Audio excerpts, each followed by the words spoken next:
The Kashmir files.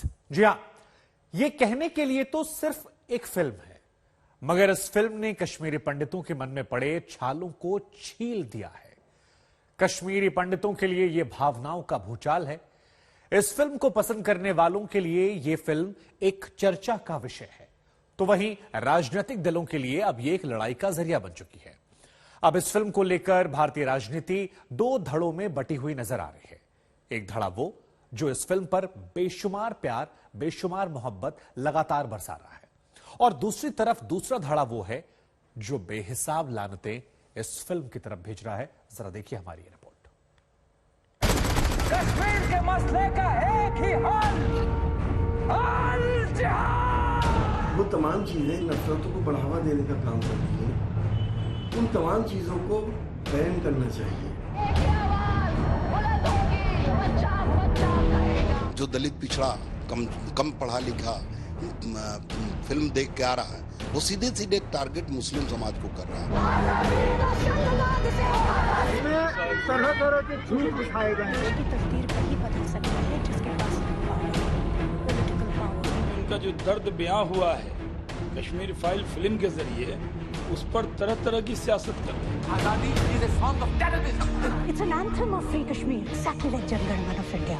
ऐसा cinema जिसने एक वर्ग को तकलीफ से भर दिया है, ऐसा सिनेमा जिसने उधेड़ दिए वो जख्म जो 90 के दौर में कश्मीरी पंडितों को मिले, ऐसा सिनेमा जिसकी चर्चा पूरे हिंदुस्तान में है। इस सिनेमा पर सीधे सीधे दो धड़े हो गए हैं। एक जो सिनेमा को कश्मीर की सच्चाई बताते हैं, कश्मीरी हिंदुओं पर हुए जुल्म का दस्तावेज कहते हैं, और दूसरे वो जो कहते हैं कि ये फिल्म नफरत को बढ़ावा देने वाली मुकम्मल किताब है।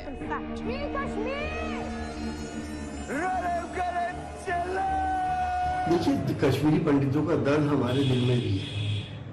अपने देश में वो रेफ्यूजी हो गए, लेकिन इसको इतना हाईलाइट करना, वो तमाम चीजें जो हमारी गंगा जमुनी तहजीब को, प्यार मोहब्बत को तोड़ने का काम करती हैं, नफरतों को बढ़ावा देने का काम करती हैं, उन तमाम चीजों को बैन करना चाहिए। हम जब अगर इस फिल्म को अलाउ कर दिया गया तो कल को कोई मुरादाबाद के ऊपर भी बना सकता है, गुजरात पे भी बना सकता है, अहमदाबाद पे भी बना सकता है, भिवंडी और भागलपुर पे भी बन सकती है। तो आखिर ये सिलसिला कब खत्म होगा? समाजवादी पार्टी के सांसद अकेले ऐसे सांसद नहीं हैं जो कश्मीर फाइल्स को बैन करने की मांग कर रहे हैं। इसके पहले सांसद बदरुद्दीन अजमल फिल्म को बैन करने की मांग कर चुके हैं।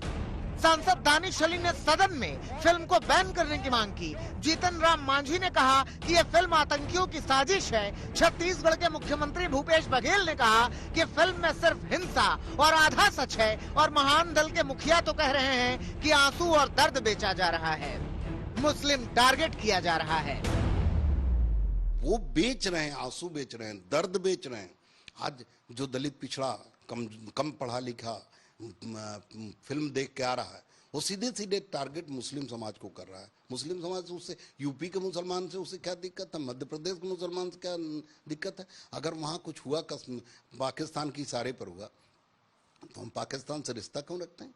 क्यों हम बिरयानी खाने मोदी जी जाते हैं? Never allow Kashmir to be an integral part of this country. महान दल के मुखिया की नजर बहुत दूर तक जाती है, इतनी दूर तक कि मार्च 2022 में रिलीज हुई फिल्म को वो 2024 के लोकसभा चुनाव का ट्रेलर कहते हैं। जो कश्मीर में पत्थरबाज हैं, उनका मुकदमा जब राजनाथ सिंह जी गृह मंत्री थे पिछली लोक सरकार में, भाजपा सरकार में, उन्होंने 15,000 से ज्यादा मुस्लिम पत्थरबाज नौजवान लड़कों का मुकदमा वापस लिया था। क्यों लिया था?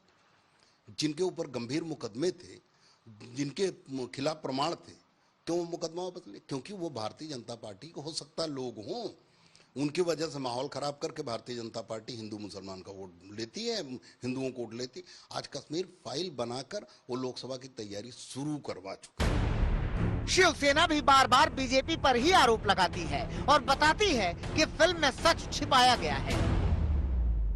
बहुत सच है जो उसमें आना चाहिए था, और बहुत सी झूठी कथाएं भी वहाँ, बहुत से लोग जो बोलते हैं ये नहीं हुआ है, ये ऐसा नहीं था।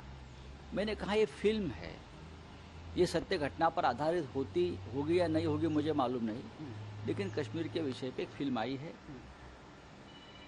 भारतीय जनता पार्टी उनका प्रचार कर रही है, उस फिल्म का खुद प्रधानमंत्री उनका प्रचार कर रहे हैं, तो बीजेपी के समर्थक तो वो फिल्म देखेंगे। लेकिन बीजेपी अपनी बातों पर अड़ी है। वो बार बार आरोप लगाती है कि इस देश में बहुत सारे नेता ऐसे हैं जो आज भी कश्मीरी पंडितों के दर्द को अपनाने के लिए तैयार नहीं हैं। इस देश में कुछ नेता ऐसे हैं जो कश्मीरी भाइयों का, कश्मीरी पंडित का दर्द नहीं बांट सकते, बल्कि उनका जो दर्द बयां हुआ है कश्मीर फाइल फिल्म के जरिए, उस पर तरह तरह की सियासत कर रहे हैं। इस बात को झुठला रहे हैं कि कश्मीरी पंडित पर कोई जुल्म नहीं हुआ हो, और फिर वो कह रहे हैं कि अलग फाइल बनानी चाहिए। रात तक कश्मीर छोड़कर जाने को कहा, हमारे लोग मर रहे हैं। इसमें कहीं कोई शक शुबहा नहीं है कि फिल्म को लेकर हिंदुस्तान की राजनीति दो हिस्सों में बटी हुई है, और इस बात में भी जरा सी भी शक की गुंजाइश नहीं है कि फिल्म देखने वाले लोग हिचकते हुए, कुछ दर्द से सराबोर होकर और कुछ रुंधा हुआ गला लेकर सिनेमा हॉल से बाहर निकल रहे हैं। Kashmir has never been an integral part of India. इस पूरे विवाद के बीच आपको ये बताना जरूरी है कि द कश्मीर फाइल्स लगातार कमाई के रिकॉर्ड्स बनाती जा रही है। 9वें दिन तक फिल्म ने 140 करोड़ का आंकड़ा पार कर लिया है। फिल्म ने दंगल जैसे सुपरहिट फिल्म को पछाड़ दिया है। इतना ही नहीं, बताया जा रहा है कि फिल्म को अलग अलग भाषाओं में भी रिलीज करने की तैयारी है।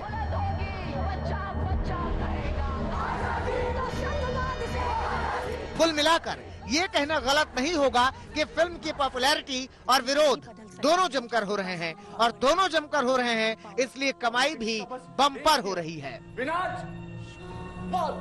मौत के डर से मैं भी कायर बन जाऊं कि मासूम लड़कों को गाड़ी से बांध कर घसीटा जाएगा और उन पर रेप। लखनऊ से समर्थ श्रीवास्तव के साथ आज तक ब्यूरो। उठाएंगे सर। कश्मीरी पंडितों ने तो कभी कोई बंदूक नहीं उठाई।